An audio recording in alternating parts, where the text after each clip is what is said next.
want to do a little short video first on how Goldman defines expertise and what kind of expertise he's talking about, etc. Before I do a bigger video on how he tries to solve what he calls the novice expert problem. And let me just succinctly summarize the problem. He calls this the novice expert problem as opposed to the expert problem. The novice expert problem is how someone who is not an expert in some field can justifiably decide which expert within the field to trust when they disagree. So as an analogy, Goldman gives this. He calls it, well, it doesn't matter what it's called. I think he calls it the eyewitness problem or something like this. If you're on a jury and you have two supposed eyewitnesses to an event or a crime, and they conflict, their evidence directly conflicts. It isn't just like in small details or whatever. Oh, he's wearing a red shirt. No, he's wearing a blue shirt.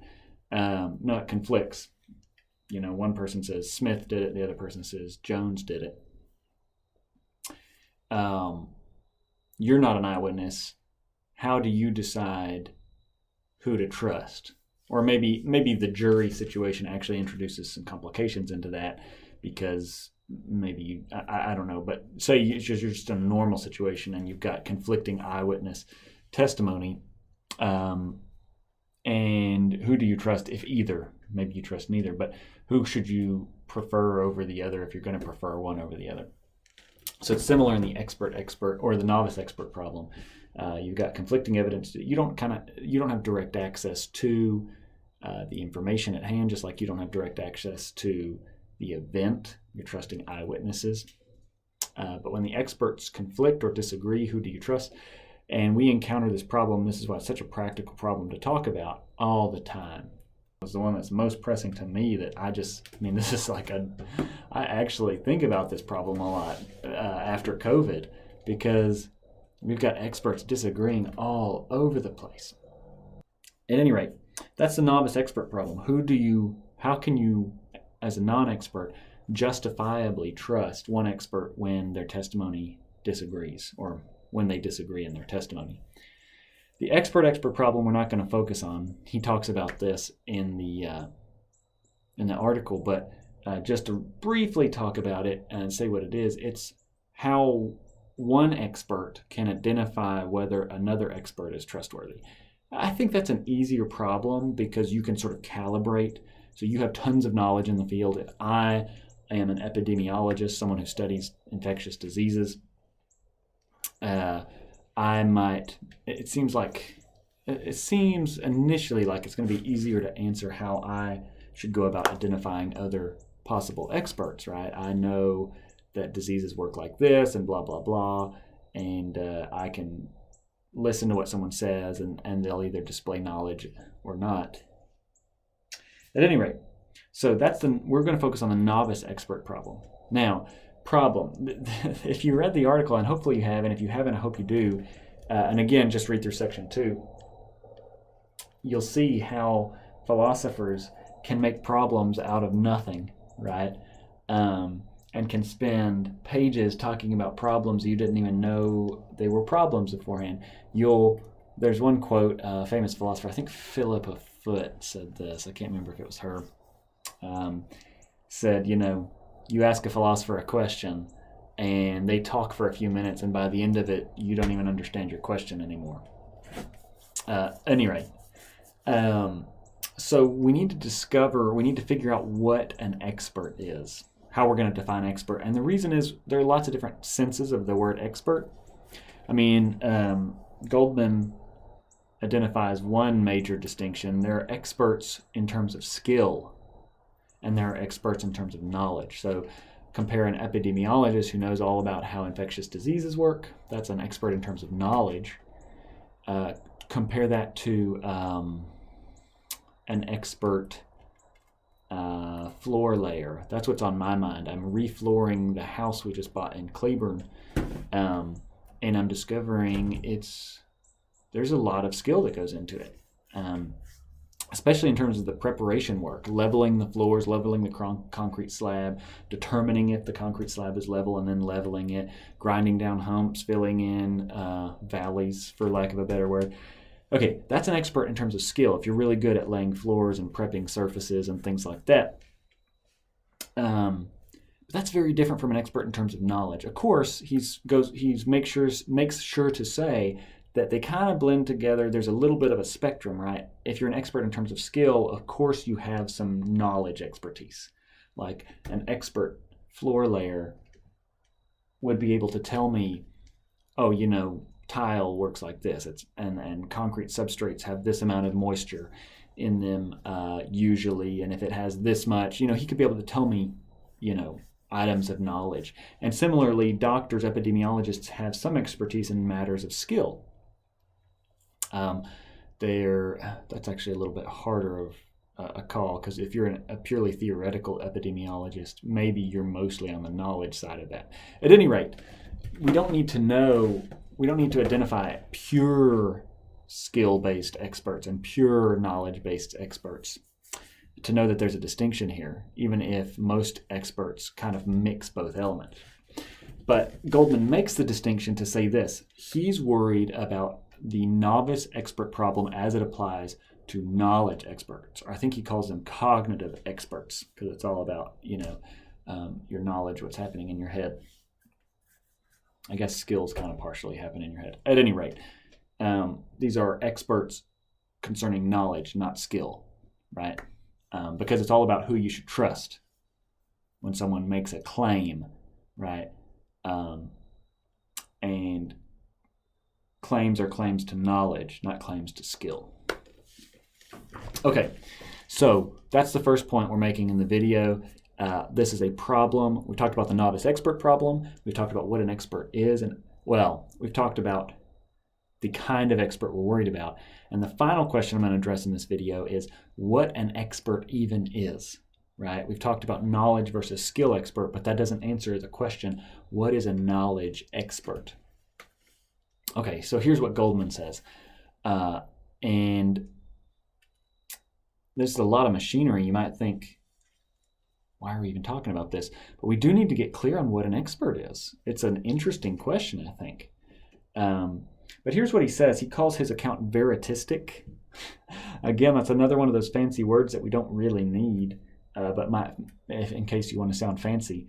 Veritistic means relating to truth, right? So veritas, I believe, is the Greek for truth. It might be Latin, actually. It sounds more like Latin to me. Yeah, I think it's Latin.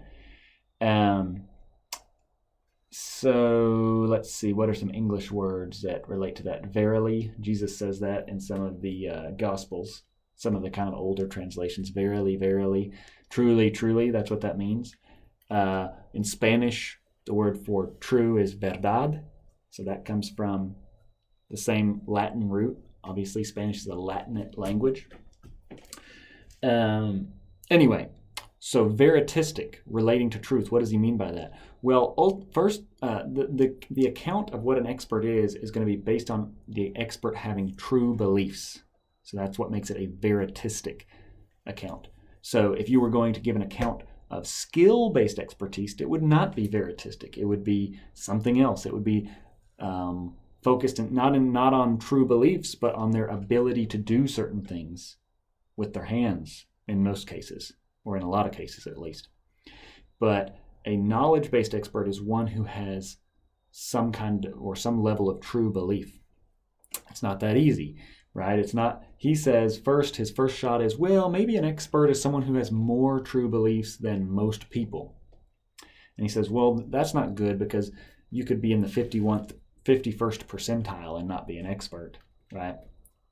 It needs to be that you have more true beliefs than the vast majority of people. You're like in whatever, up there in the 97th percentile, 98th, 99th, I don't know. We don't need to get precise, but the vast majority of people, you know more about them than this thing.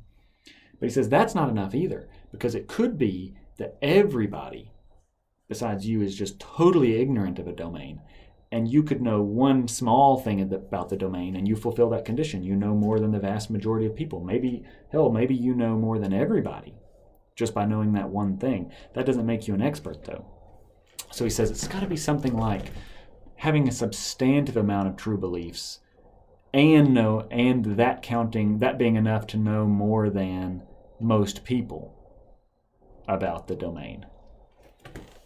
Okay, so that last part is important. We're talking about a domain, right? So you're not just an expert in the abstract, you're an expert about a certain thing. That's what I mean when I say the domain. That's the kind of thing that you're an expert about, whether it's epidemiology or philosophy or internal combustion engines or whatever.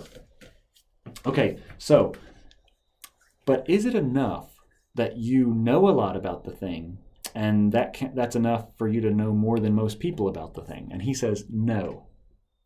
You also have to have certain abilities, right? So it's primarily a veritistic account, but it also invokes certain skills. You have to be able, he says, this is the second condition. The first condition was what I just said.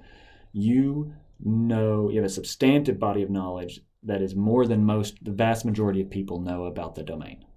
Okay, that's the first condition. Second condition, you are able to readily apply that knowledge to novel situations and scenarios. So as a doctor, you know a lot about diseases and broken bones and things like that. But when you're presented with a new situation, someone is presenting symptoms in a slightly different way or something like that, you're able to apply your knowledge readily, and by that I mean kind of relatively quickly and easily, to this novel case. That's required for expertise. If you couldn't do that as a doctor, you just had this kind of abstract body of knowledge about how the general disease works, but you couldn't apply it to a particular case, it seems like you wouldn't have what it takes to really be an expert. Okay, so those are two conditions. Having a substantive body of knowledge, more than most people, more than the vast majority of people about the domain, having the ability to readily apply it to novel cases. Is that enough? And Goldman says that's pretty much it. But we need to be clear about the kind of knowledge you have. He distinguishes between primary and secondary knowledge within a field or a domain. Primary knowledge is knowledge about what the domain is about primarily, right? So if you're a doctor, it's the medical domain. You have knowledge of how, various diseases and medicines and ailments work. Secondary knowledge is a knowledge of basically the debates within the field and what the evidence is for the various positions on those debates and things like that. So if you're a physicist, for example, you not only know about how fundamental physical particles interact and stuff like that, you also know, also there's this disagreement between certain interpretations of quantum mechanics, and these people think this, and here's the evidence they garner in support of that, and these people think this other thing, and here's the evidence they garner in support of that. Okay, so those are two different kinds of knowledge that you could have about a domain. Primary evidence or primary knowledge, secondary knowledge. Knowledge about physics per se would be primary knowledge. Knowledge about debates within physics would be the secondary knowledge. So which of those two, if either or both, do you need to have in order to be an expert about physics? And Goldman says, probably both. We can actually imagine there are certain reasons to favor saying, well, you actually only need knowledge of the secondary stuff, right? And here's his reasoning for thinking that. If you're a physicist and you're a quantum physicist, and you know there's this disagreement about the right interpretation of quantum theory or whatever, again, I'm not a physicist,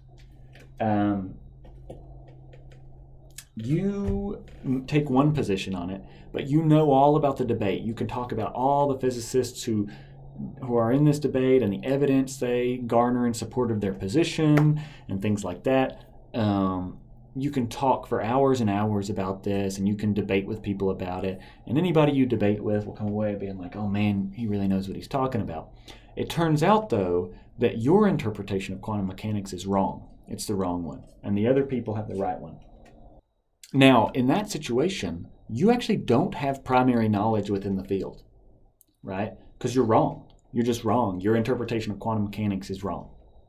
You have all this secondary knowledge, though. You know all about the debates about interpretation A versus interpretation B. You know all the evidence. You're very well acquainted with it. You know all the people talking about this. You know how the arguments go, etc. Are you an expert? Seems like there's lots of reasons to say, yeah, you're an expert. You're an expert about quantum mechanics, right? The rest of us don't even understand what that is, right? But you not only know what it is, you know how all the debates go, you know the narrative for the past 100 years of how it started, why some people think this, why other people think this. You just happen to be wrong in your interpretation. You're still an expert. So he says there's one weak sense of expert. He calls it the weak sense of expertise, where you are just have a substantive body of knowledge, of secondary knowledge, but not primary knowledge. But there's a strong sense of expert where you have primary and secondary knowledge, a substantive body of it, and more than the vast majority of people, and the ability to apply it to novel cases.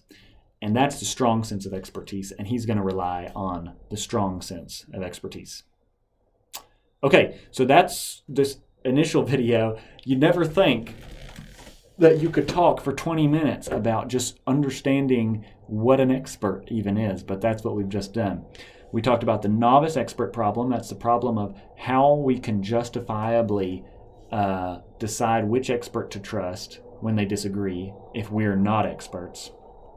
And we talked about how to define what an expert is, and the answer is, well, if we're talking about knowledge-based experts and not skill-based experts, and that's what we're talking about, it's someone who has a substantive body of primary and secondary knowledge about a domain, and they have more of that than the vast majority of people.